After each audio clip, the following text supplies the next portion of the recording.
चंदे और चढ़ावे की चोरी का मामला सामने आ रहा है।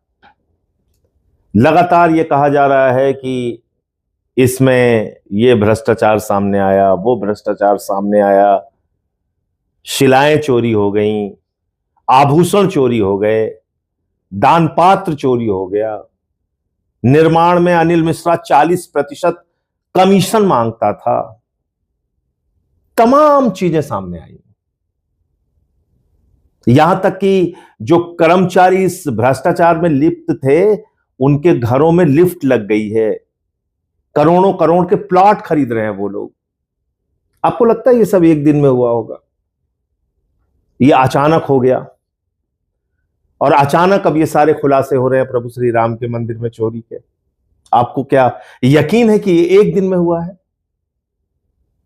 बिल्कुल नहीं, क्योंकि जो खबरें अब सामने आ रही हैं, इसमें वो लोग सामने आ रहे हैं जो 2020 की, 18 की, 19 की पहले की घटनाओं का जो जिक्र कर रहे हैं, उससे भी पहले की चोरी का जिक्र कर रहे हैं। यानी एक लंबे समय से यह भ्रष्टाचार चल रहा था और ट्रस्ट के बनने के बाद उस भ्रष्टाचार को सुनियोजित गैंग की तरह ऑपरेट किया गया। इस ट्रस्ट में था कौन? इस ट्रस्ट में चंपत राय जी हैं, जिनको कहा जाता है कि बड़े निष्ठावान हैं, बड़े ईमानदार। अभी उनकी ईमानदारी की गाथा बताऊंगा आपको। इस ट्रस्ट में तमाम विश्व हिंदू परिषद, आरएसएस से जुड़े हुए लोग हैं, बीजेपी से जुड़े हुए लोग हैं,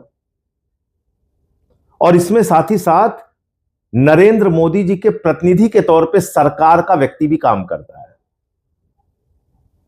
जब ये ट्रस्ट बना तो कौन था वो सरकार का व्यक्ति, आपको पता है?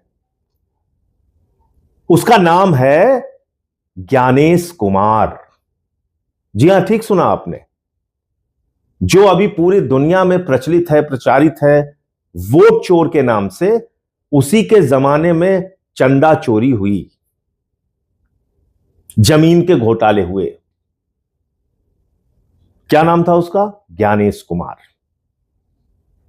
वो केंद्र सरकार के प्रतिनिधि के तौर पे जमीन की खरीद से लेके और प्रभु श्री राम के मंदिर तीर्थ क्षेत्र के विकास के सारे कामों में ट्रस्ट के साथ सरकार की ओर से सहयोग कर रहा था।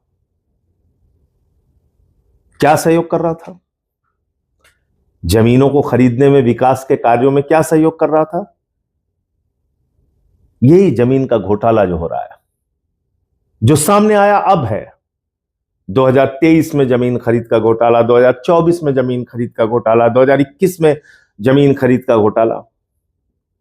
ये सारे घोटाले उस दौरान हुए, याद रखिएगा, जब ज्ञानेश कुमार चंपत राय के साथ ट्रस्ट में मेंबर था। और भी मेंबर थे उसमें, किसी का कोई लेना देना नहीं। तो क्या ज्ञानेश कुमार की जांच नहीं होनी चाहिए? जो प्रधानमंत्री नरेंद्र मोदी, ईडी पार्टी के जो मुखिया हैं, उनके प्रतिनिधि के तौर पे वो काम कर रहा था। उसके जमाने में ये सब भ्रष्टाचार की कहानियां हुई हैं। और ये जांच अब तत्काल एक चढ़ावे में चोरी की जांच तक सीमित नहीं रह गया है। ये जांच होनी चाहिए, जब से ये ट्रस्ट बना तब से लेके अब तक की तमाम जो घटनाएं हैं उसकी जांच होनी चाहिए। और उससे पहले भी अगर चंदा चोरी का कोई मामला सामने आया है, आभूषण के चोरी का कोई मामला सामने आया है, शिलाओं की चोरी का कोई मामला सामने आया है, तो उसकी जांच होनी चाहिए। जब यह मामला सामने आया तो सबसे पहले इसको लेकर अखिलेश यादव जी ने ट्वीट किया कि 7 करोड़ रुपए की चढ़ावे में चोरी हो गई है। उनको गालियां दी गई। फिर और भी बहुत सारे लोग बोले, मैंने भी इस पे बोला, हम लोगों को गालियां दी गई। यहां तक कि अखिलेश यादव जी की बेटी के बारे में अभद्र टिप्पणियां की गई, जो भारतीय जनता पार्टी का, ईडी पार्टी का चलन है काम करने का। और पूरी की पूरी बीजेपी सड़कों पे आ गई कि साहब बिल्कुल कैसे इन्होंने चढ़ावे में चोरी का आरोप लगा दिया, कैसे चंदा चोरी का आरोप लगा दिया। ऐसा मालूम पड़ा कि भूचाल आ गया, अचानक कुछ हो गया। अरे बेईमानो, ये अचानक कुछ नहीं हुआ है। तुम लोग वास्तव में चंदा चोर हो। और बार बार मैं इस बात को कह रहा हूं कि महमूद गजनवी ने सोमनाथ का मंदिर लूटा था और भारतीय जनता पार्टी ने राम का मंदिर लूटा है। और ये बात इसलिए मैं कह रहा हूं कि मैं पहला व्यक्ति था जिसने प्रभु श्री राम के मंदिर में जमीन के नाम पर हुए घोटाले का खुलासा किया था। क्या था वो मामला, याद फिर से आपको याद दिला देता हूं।